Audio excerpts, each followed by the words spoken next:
কড়াই পনির করার জন্য কড়াই আমি তেল দিয়ে পেঁয়াজ লঙ্কা আদা রসুন একটুখানি ভেজে নেব, যাতে একটু সতে মতো করে নেবো। আদা রসুন সব দিয়েছি, কাঁচা লঙ্কা এই একটুখানি ভেজে নেব হালকা তেলে।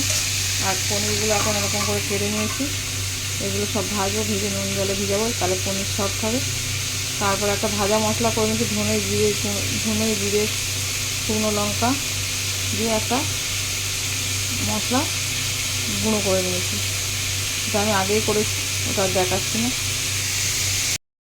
পনিরগুলো লাল লাল করে ভেজে, একটু লাল, খুব লাল না, নুন জলে একটু দিয়ে দিলাম, নরম হবে, সফট হবে, সফট হবে আর নুন নুন হবে।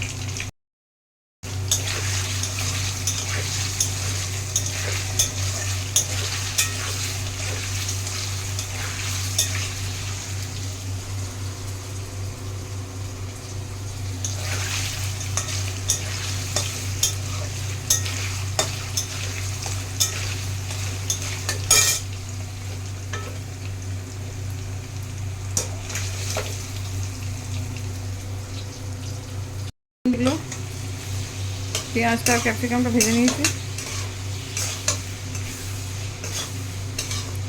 আর মশলাটা পেস্ট করে নিয়েছি।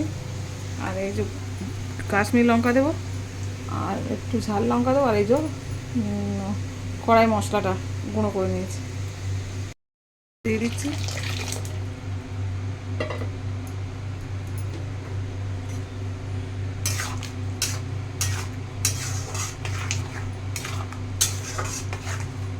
আর যে পনিরটা জল গরম করে রেখেছিলাম সেটা দিচ্ছি।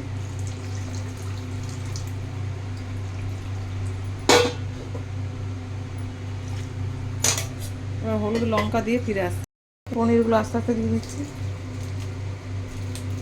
দিয়ে একটু ফুটিয়ে নেবো, নুন চিনি আর ভাজা মশলা দিয়ে নামিয়ে নেবো। দেখুন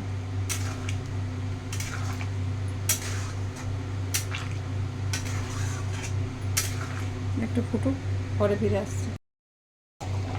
দেখুন কালারটা কত সুন্দর হয়েছে। এবার আমি ভাজা মশলাটা দিয়ে দিচ্ছি, কড়াই ভাজা রোস্ট করে নিয়ে, ড্রাই রোস্ট করে নিয়ে দিয়ে দিলাম। রেডি আমাদের কড়াই পনির, সেমনি সুন্দর গন্ধ বেরোচ্ছে।